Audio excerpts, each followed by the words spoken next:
Good evening, everyone, and welcome to the first of what is going to become a monthly Swindon Town fans chat forum. Every month I'll be joined by different fellow town fans to talk about everything that's been going on. This is an idea that's been in the pipeline for a couple of weeks. We agreed a date probably 2 weeks ago, and as if he knew himself, Mr. Wellens wrote our agenda for us.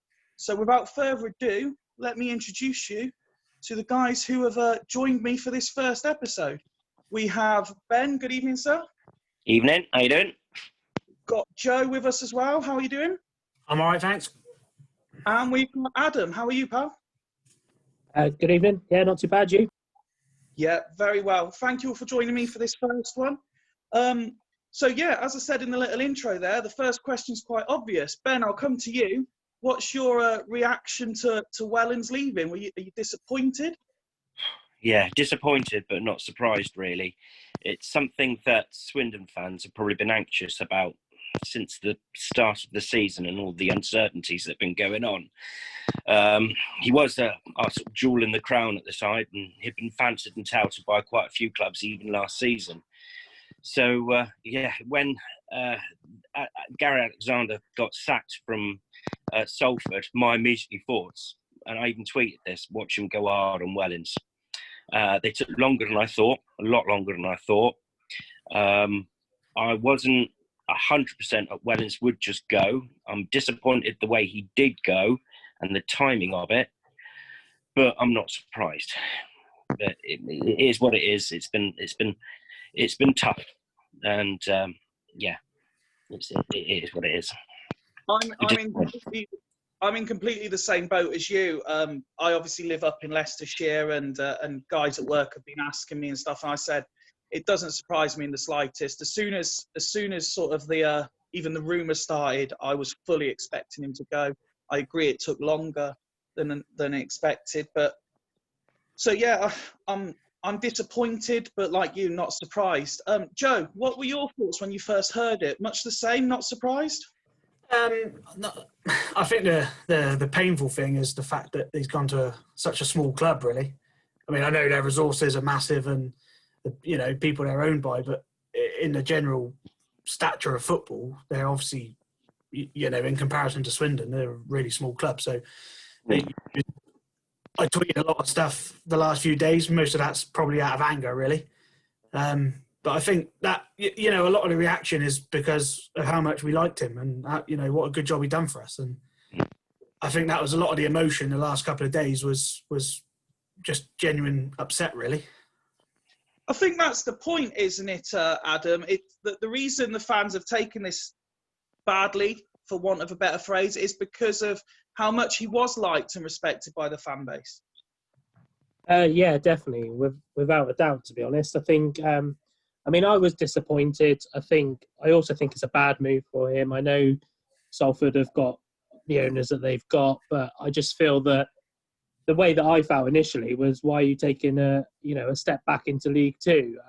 For me, yeah, okay, it's come to a tenure at the moment where we're, we could argue that we're struggling in League One at the moment, but he's never proven himself at League One, and that's my problem, is the fact that now he's going to go and do it in League Two. To be honest, looking at the battles in League Two, I'd be surprised if he could get Salford promoted with the money they've got, because there is still that wage cap. So, and I think League Two's lower than League One's wage cap as well, if I remember rightly. I could be completely wrong on that. But yeah, it was the connection with the fans. Obviously, we've not really had that. We definitely haven't had that with his predecessors. And I think, he did change things around the club. He really did manage the club as a whole as such. He kind of made me feel a bit like how Martin Ling would have carried on if Martin Ling was able to carry on. I think he would have had the same kind of connection. You said something quite interesting there, which leads me on to my next question, Adam, about him dropping back into League Two. I know the season's still in its infancy, but we've got to look ahead as best we can. Can you see him coming back in for any of our players when the window reopens? I mean, I know it's all rumour and stuff, but I'm already reading online they're speaking about going after Doyle when the transfer window opens. I I don't think he will. I think there will be the rumours surrounding that. I think the players he's probably more likely to attract are the player, if he is going to get any ours, are going to be those that are further up, that live further up north, like himself. I think that you look at the players, our stronger players, especially the likes of Matt Smith at the moment and things like that. I don't think the loan agreement's their parent clubs are not going to want them to go to a League Two side, regardless of who's in charge. I don't think he will approach. I know he did his Q&A yesterday, and he said that he basically said that wasn't in his plans, but we can't take anything for granted at the moment, as we've learned.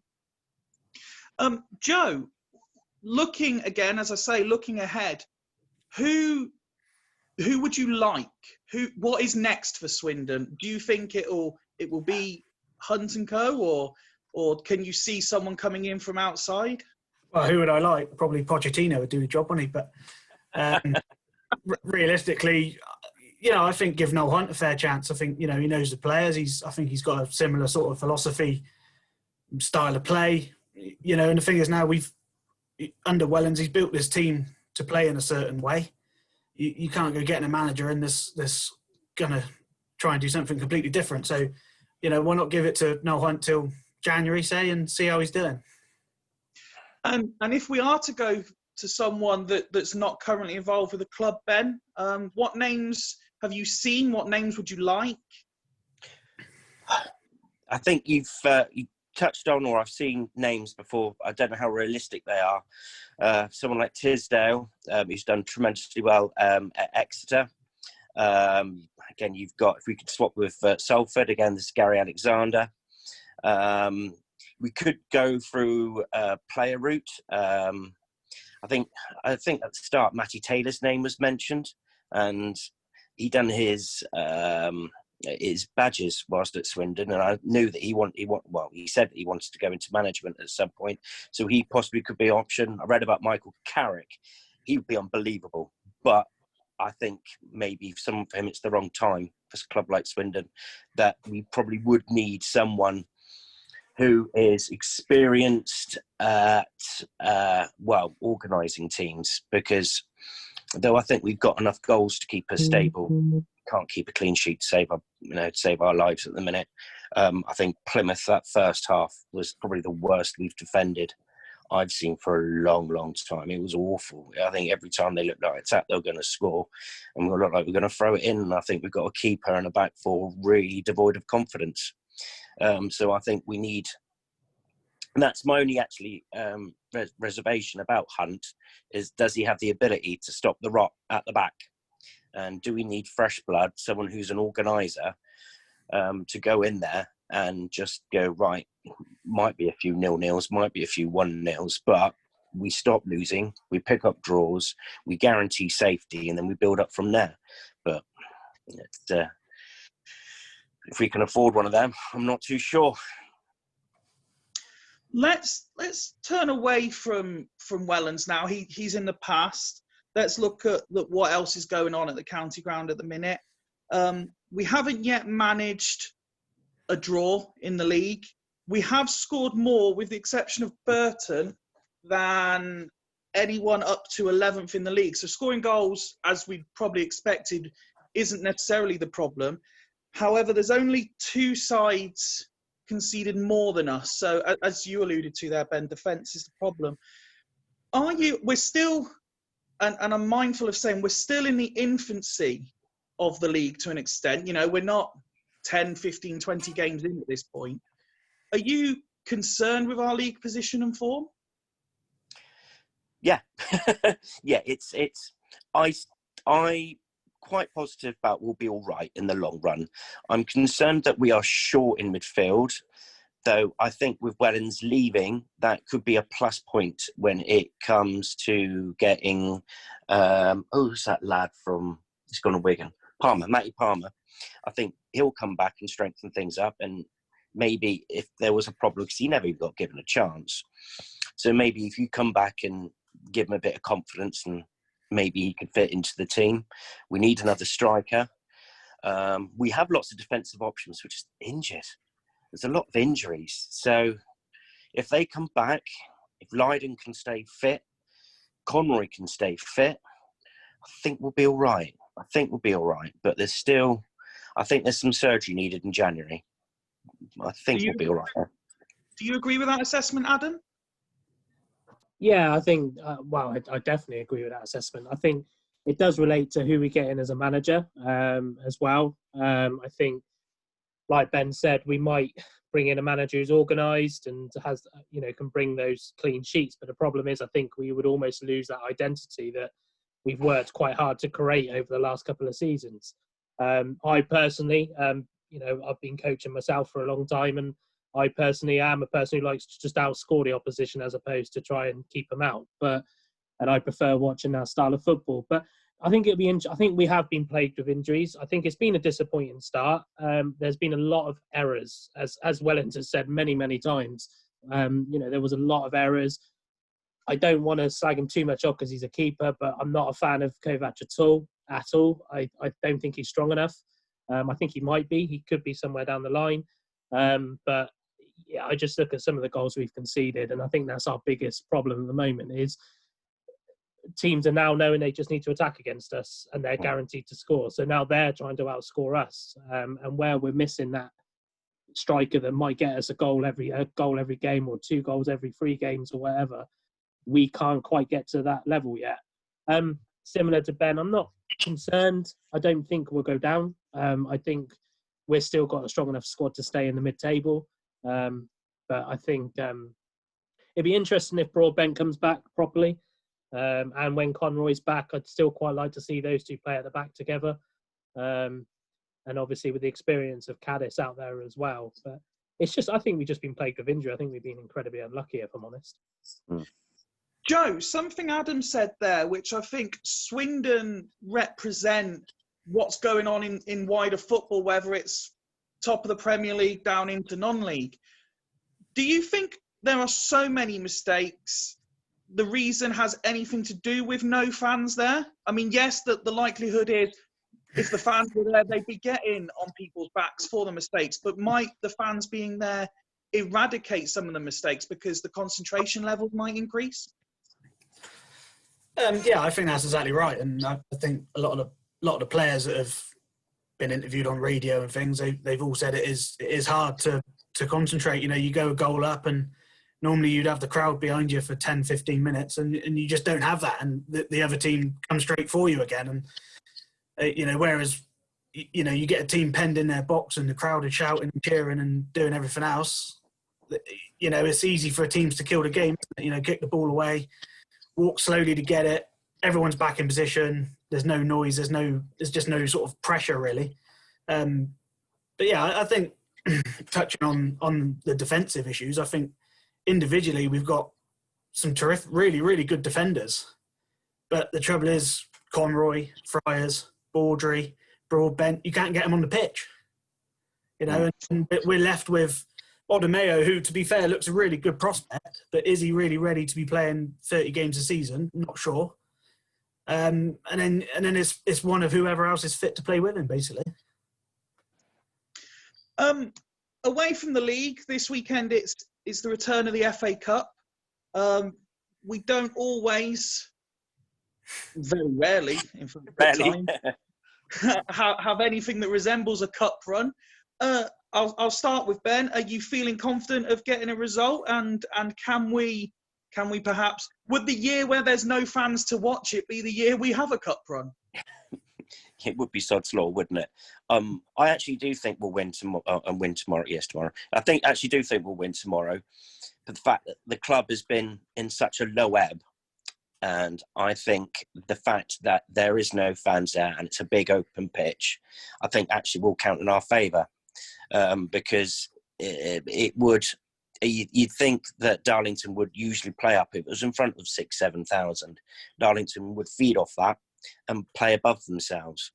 I think in front of an open stadium, I think that they could probably tire quickly or not last the 90 minutes. And I think we'll create chances. Also, with the week that we've had, I think the players and Hunt will really want it. So I think they'll go into the mindset as if right, this game actually counts. You know, it's not just a usual game. It's this. We need this one, and we need to start fresh post Wellens era with a win. So yeah, I'm going probably for a fairly comfortable win. Joe, are you equally confident? I mean, it's Swindon Town, so you never know. But yeah, I agree with what Ben said there. I think the sort of the big stir that's happened this week, I think the players will be right up for it. So, and I'm pretty sure Noel said the other night that he was going to put a strong team in. So, you know, you'd like to think that's going to be strong enough to at least scrape through. Adam, you back in a win as well? Yeah, I'm back in a win. I mean, we had that usual joke in our group chat that said when the FA Cup draw was going, which non-league team's going to knock us out this time? But but no, I'm confident. I agree with the other two guys that I think there's a lot right. It feels like the FA Cup's not the biggest thing in the world right now. So we're naturally, I think we'll do the Swindon thing, and we will probably go out and beat them 5 or 6-0. But I think 5 or 6-1. But I've heard good things about Darlington as well. So there's going to be upsets tomorrow, and we just got to hope it's not us this time. I just wanted to. I was going to ask you all about iFollow. I'm not sure how many of you have subscribed to it and are paying for it to watch the games and stuff. But before I do, I appreciate for this kind of thing, it's not a massive sort of production, but I just wanted to give a special shout out because I think as fans, we're very lucky that we have certain people out there, particularly when you think of things like Low Strangers, things like that. The Swindon Town fan base, we're very lucky. We have a lot of creative people out there doing some amazing things for us as fans, and I just think that, I just wanted to give them a round of applause for what they're doing. I don't know if there's anything in particular you guys have enjoyed watching, listening, reading to, particularly during lockdown while football was off. Yeah, I mean, certainly Low Strangers got me through a few days in lockdown. Yeah, no, I'd agree with the Low Strangers thing. That's been good. I think the fans, especially the Ian bloke as well, who's been posting a lot of the goals from last season. That was fantastic as well. The bloke that lives in the States.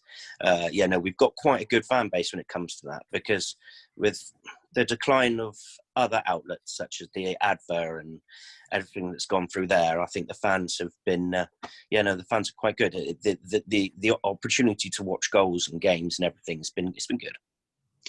One thing I particularly enjoy is the alternative commentaries when they come out. I think they're hilarious, absolutely hilarious. Yeah, they're a personal favourite of mine. Every weekend, look forward to them. Yeah, big up Marley for that one. Yeah, big Marley. I think Marley's everyone's favourite Swindon fan. He's brilliant. I love him. He's a good lad. I'd love to find out actually who he is and meet him. I'd buy him a drink if he's old enough. I don't know. He's funny bloke. So to all of those out there creating wonderful content for us Swindon fans, thank you very much. Yeah, well done. There's a lot of fans, and I speak to fans of clubs in League 1 and 2 quite a lot on Twitter, particularly. A lot of fans are not liking iFollow, and I don't think it's just because they'd rather obviously be in the ground. There seems to be a lot of issues with it. What's your take? I don't know if any, like I said, I don't know if any of you subscribe. Adam, you're nodding. What's your take on iFollow? Do you know what? I don't think it's that bad. I think it could be better, but you've also got to appreciate, I guess, that iFollow are now doing this for 70 odd clubs. I think for 10 quid, it depends how you do it, really. I mean, I look at it as a bargain until lockdown happened. I look at it as a bargain because I used to go around my mates to watch it, and we're just taking it in turns. So it was actually only £10 every X amount of games. I think the first time we did it, we had login issues and all sorts, and they weren't our problem. We had quite IT technical people in the room, but then the sound's a little bit off. But you know what, it is what it is at the moment. They've got to generate an income somehow. So, you know, I don't mind it so much. And I'm watching games that I probably wouldn't have gone to watch live.